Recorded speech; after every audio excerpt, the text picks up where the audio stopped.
The JLR interview series. Okay, so it's just after 2 p.m. In London on a nice sunny day. It's a little bit of clouds.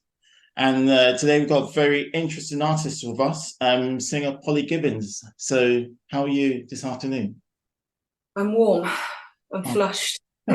I'm good, thank you. Yeah, I like the warm weather, but I'd rather be, I don't know, in a park or under a country tree or something. all right. Well, unfortunately, well, we could have done the interview that way, but fortunately, it's the old boring Zoom type interview. But yeah, it is quite warm, isn't it? So that's It nice. is. Nice to meet you. And yeah, so thought we'll get Polly on because we've been playing some tracks from an upcoming release, and in fact, all the presenters really enjoyed playing the tunes, and you've been getting rave reviews elsewhere in the likes of the Guardian newspaper and such. So I thought, well, why not get Polly in to talk about her new records, basically? Thank you. And on that, the first question is, so it's called As It Is. That's the name of the album that's coming out. Yep, it's coming Okay, out this Friday. okay, Friday, so that's the end of the month, 30th of June. Yeah, And it's your ninth album, basically. it is ninth. Yeah, but Oh, it's my first of all my songs, so I'm okay. really pleased. Yeah, to finally written and produced an album of my stuff, which is nice. Different angle to singing jazz standards. Oh, I You know. see. Yeah, but even so, nine. That's quite a resume. Yeah, it is. It happens very quickly. Really funny to think that suddenly it's nine. Wow. But time is a little bit like that as well. I didn't record. I don't think my first release was when I was 21, but my first album I did when I was 18, Hmm. which was served more as a demo in the end. But then, yeah, nine does sound quite a lot. Wow. Yeah. Well, it was. It is. It sounds like something to be, proud of that achievement for sure. But concentrating on this album. So, as it's called, As It Is, and it's a very interesting album cover, in my opinion. It's quite striking for the fact it's really normal. So I suspect there's some sort of message in there. Is there, or is it? Oh, well, I mean, yeah, it's nice that you put it like that. Striking but normal. It's kind of, yeah, it's, I mean, the thing is, yeah, my friend Nathan Clutterbuck, who's a very clever and creative, fun friend of mine who I used to grow up, he works in graphic design and Mhm. styling and things like that. And he wanted to help me with this project because it's been sort of self-funded and crowd-funded, and it's quite a DIY job. Everything else has been on labels that have Mm. paid supported the project, but Nathan wanted to lend his skills to that, and he knows that I'm kind of well, I'm a farmer's daughter, I'm a country girl, and he wanted something that was kind of bold in stance, but something quite simple and classic and natural, which is Yeah. not that I've had before, which I think reflects who I am really quite well. Yeah, and I suppose it reflects the title as well of the Yeah. album. And the first track is called Man of Moderation, which we've been playing on Jazz on the radio. Is there any story behind that track at all? Yeah, very much. It was the first single that came out, and that was quite specifically written about my dad, who is still around, but he's raised well. Like I said, I'm one of six children, and he's a Wow. farmer. But he also played electric bass. We share a love of blues and gospel music. But Right. when he retired about 8 years ago, he got diagnosed with Parkinson's disease. Right. And so it's kind of my observations of watching his sort of struggle with that process. And I also got my family. I thought it'd be nice to have my siblings as part of the backing vocal group. Hmm. My mum. So it's nice. Yeah. Did they are they involved in the music scene as well? Any of your No, but they're siblings? all they're Oh, all right. musical lovers, and they've all got nice singing voices, and kind of not, I suppose, as sort of unusual as my sound, but they all sing well, and I think there's something about family voices together, which is Yeah. really, yeah. Yeah. Yeah. Well, obviously, I'm sorry to hear about your father's predicament. But electric bass, yeah. Yeah, he loved blues. He loves blues and gospel. And actually, I learned a lot of, just rhythm and blues, Mustang Sally and Gimme Some Good Lovin' and all these rock and roll tunes when I was first starting to sing when I was 13, 14 years old. So, yeah, I learned a lot with that. Okay. So yeah, so that's your first single. And, just talking about, from the tracks I've heard so far, it is quite an R&B sound. So you say before you were doing jazz standards more or less. Were you doing R&B before as well, or? I've always a lot of blues in my singing, and I've always loved soul. I think I found my way into the jazz scene really just sort of it almost feels like if I'd have met someone else, I could have gone in another direction. But I met two jazz singers, Ian Shaw and Jackie Dankworth, and James Pearson, piano player, when I was 15 years old. And I immediately, I remember I really loved jazz, and it grabbed my attention because of its playfulness and its sort of inherent soulfulness and cleverness. But I've always had lots of different influences in my music. Like I said, always plenty of blues. And I've always wanted to sing soulfully, whatever I'm singing, whatever genre I might be placed in. But it's been interesting writing over the last few years. I've co-written with people before, but I've never written a full body of work myself. It felt like a very daunting prospect. Bearing all and being completely sort of responsible for a body of work, But I'm really pleased to have done it, and it's kind of eclectic. It's certainly got lots of soul and blues in it, but it's got some quirky jazziness in it as well. It's got a spoken word track on it. It's got some left field things in there as well. So no, that's it's quite interesting. I actually diving back to my memory bank while you were talking about your foray into jazz, more or less, because a few years ago I interviewed an American singer called Robin McHale.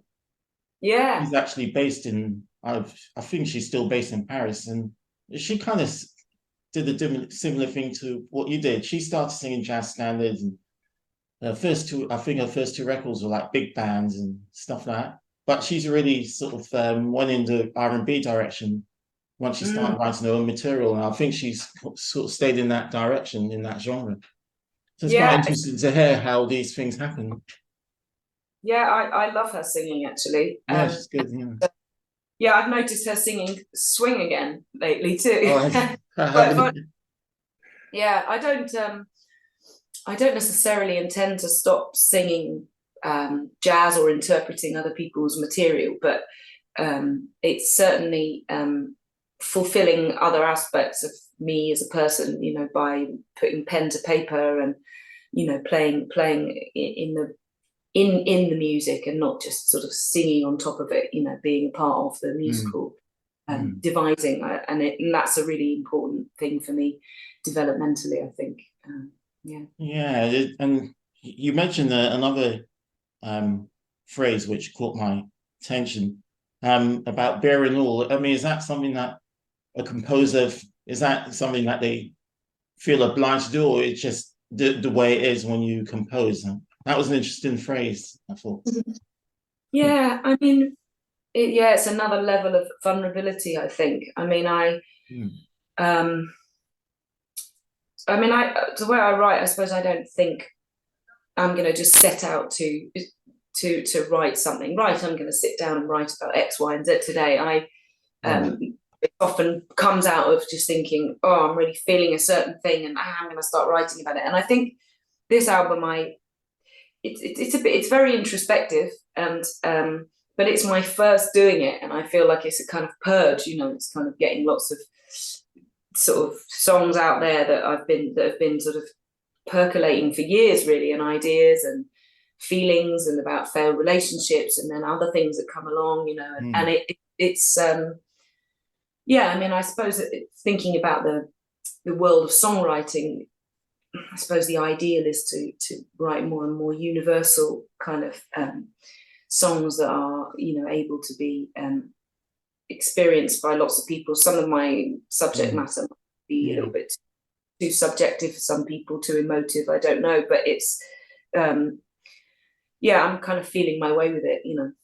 Yeah, well, that's the thing with what you say, because you're always going to reach one person, and I'm sure one person will come up to you somewhere on the tube or wherever you might be, or in the supermarket or wherever it is, and they might say, "Well, that song you sang, and it touched me in this way or that way." Yeah. So I'm sure even if one person says that, that's a good feeling, isn't it? Absolutely, yeah, absolutely. I mean, yeah, that's sort of why I do it ultimately. I mean, it's a kind of obviously it's a private process, and it's me talking about my experiences and my interpretation of life, and trying to make sense of the disappointments in life, and, you know, trying to navigate it and come out of the pain that there is around us all the time, but with, you know, hopefulness.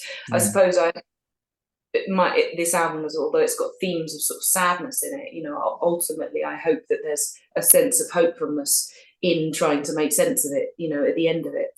And it's funny that it's a private process, but then it hopefully will just connect with someone, and that we've all felt a little bit more connected through our shared, you know, pains.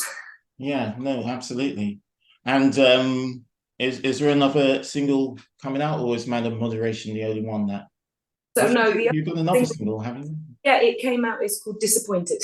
Oh yes, that's yeah. So that's definitely a bit more funky, soul-y kind of song. Yeah, and that is about a relationship that didn't work out, and I suppose above and beyond the sadness and maybe anger and all the feelings that come, disappointment was the the one that just lingered. It was just frankly disappointing. So, and then, that's the last of the sort of staggering of the singles and things. And then this Friday, the full album will be out and about, which is exciting. That's great. And what about the musicians? I understand, is that correct? You play some piano on the album? I do, yeah. Right, okay. I play on three piano on 3 songs, and I play Rhodes on one. Oh, Rhodes, nice. And who are the other musicians preparing? Well, the real piano player in the group is James Pearson, and he plays on Man of Moderation. And got Ross Stanley on Hammond organ and Rhodes, and then Al Cherry on guitar, and Loz on bass, and James Madron on drums. Okay, can you just repeat the bass player? So I didn't get that. Loz Garrett. Okay. Loz Garrett. Okay, marvelous. So and what about sort of tour dates? Are you doing an album launch or anything like that? Yes, my album launched the day after the release date. Actually, it's at Ronnie Scott's on this Saturday. And it's now all sold out, actually, which is great. Well, congrats. Thank you. That's something to look forward to, yeah. Absolutely, yeah, and it'll be fun. I've got an 8-piece band with it. I did all the backing vocals on the album.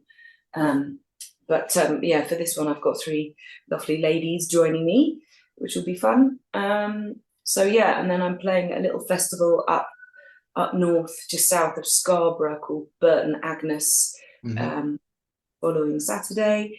And then I'm doing an album celebration and kind of like a second launch in Suffolk, actually, in October, on October the 28th. I recorded it in Suffolk, where I'm from, and I thought it would be nice to sort of celebrate and have another launch there. So I'm playing at the New Wolsey Theatre in Ipswich on the 28th of October. Okay, that's marvelous. And I understand you do a lot of playing overseas and stuff in different festivals around the world. Playing, sorry, what? In different sort of festivals and venues around the world, not just in this country. Yeah, so I mean, just before the unmentionable last couple of years happened, I was signed to a label based in Los Angeles, and I made 3 albums over there, 2 in LA and 1 in New York. And I think that experience definitely gigged a lot in America, toured a lot there, and it was over 5 years, and then I've played at different Montreal Jazz Festival a couple of times, and the Java Jazz Festival in Jakarta, Indonesia, which is quite extraordinary and bizarre and brilliant. Yeah. How is it different, like playing in, say, a festival, say, like that, as opposed to playing in England? Is the audience different? How is it? Yeah, I mean, in America, they're less reserved in their enjoyment. If they really enjoy it, they're real, woo, they're really very vocal and loud about it, and you can sing, and that's nice. That's enthusiastic. We're a little bit more, stiff, Really? Polite about it all over here, reserved.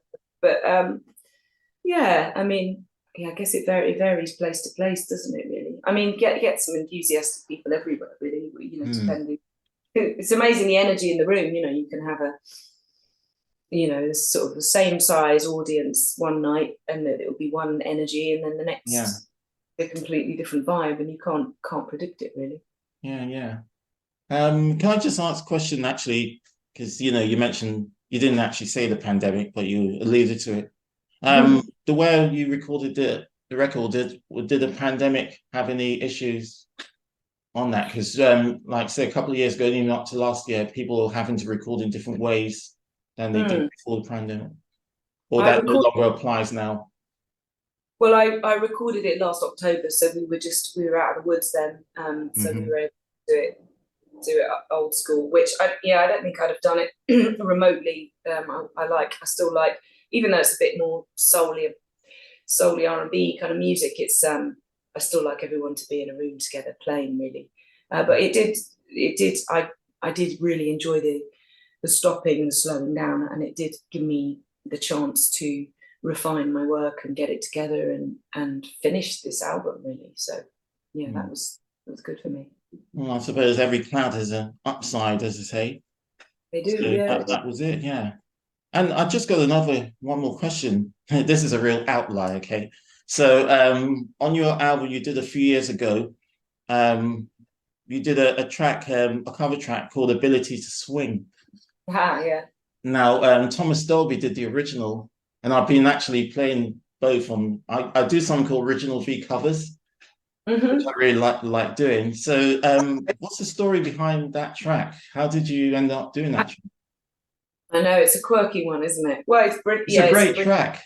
It really is. Yeah, he's a great writer, and I didn't know too much about Thomas Dolby until George Clavin, who produced my previous 3 albums, and that album that it's on Is It Me, isn't it? I think that's from that album. That's right, 2015. And he just went, what about this track by you're a British composer? And I was like, oh. So I checked it, kind of this 80s synth-y kind of track, and I was thinking, wow, this is out there. And then I was kind of listening to it, and I was like, we could work with this. And then there's a really great arranger called Tamir Hendelman. He's a pianist and really, really good sort of arranger. And we decided that we'd have some horns on the record, and it just lent itself brilliantly to that track, and it's the opener of the album actually, and it's a really good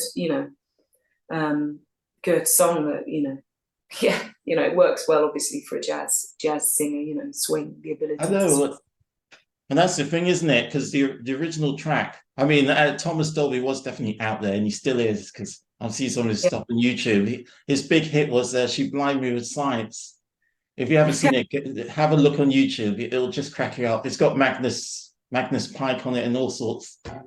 Yes, I will do.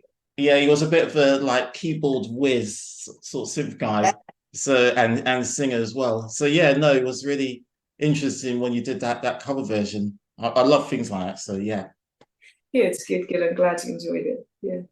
Okay. Well, yeah. Well, thanks for the interview, and well, good luck with everything. Good luck with the album. Good luck with the album launch. And I've really enjoyed the music. And I'd say all the presenters have been really playing your tunes and really enjoying it. So thanks for the music. I hope you like the rest of the album when it comes out. If you like slightly left field things, you might like the spoken word track on there called The Hair and the Toilet Seat. The Hair and the Toilet Seats. You might like a bit quirky, so you can check it out. But I hope you find some other tunes you like, and thank you for supporting artists, independent artists. Appreciate it. Thanks for having me on. No, you're welcome. So thanks for the interview.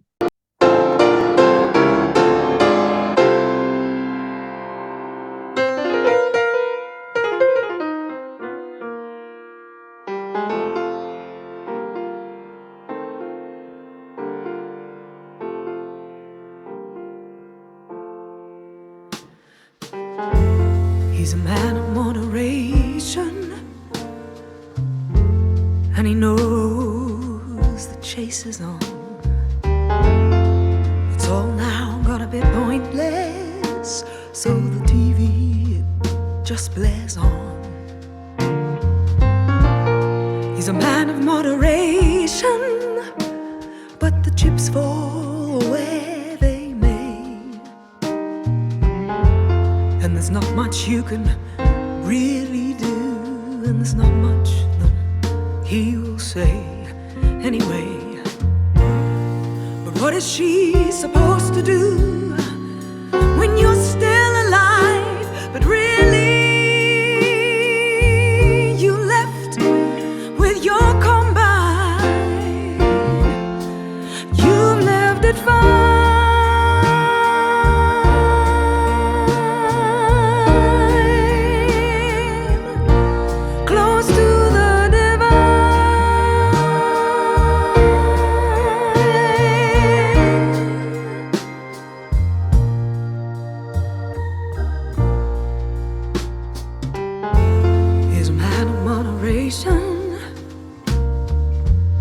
But he's not moderate in a fight. Just can't muster the bother. He knows that nothing's black or white. The harvest has got ruined. Split pea soup and dumplings they cannot cure. Urine-soaked sheets, just leg it up for a street. Naked, that's what I prefer. Please don't go out like this, hunched over and small. You were once a gentle 6 feet too tall. You've lived it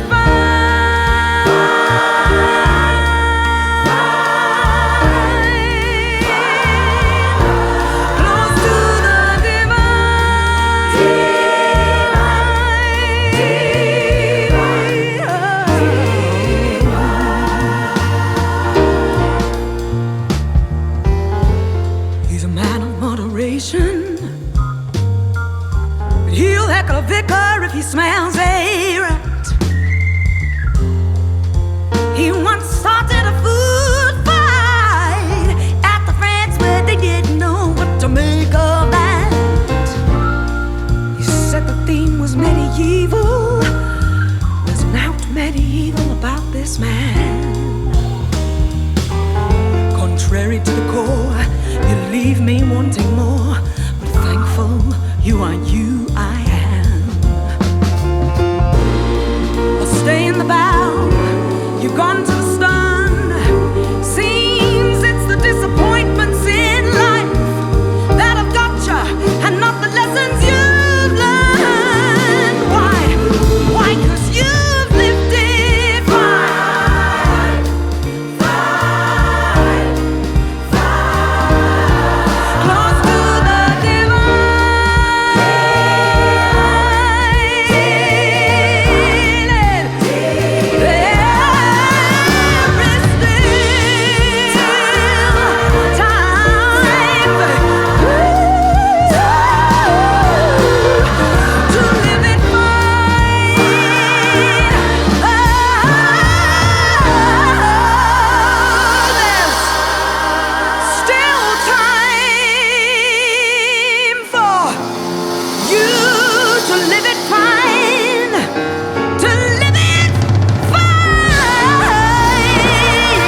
The JLR interview series.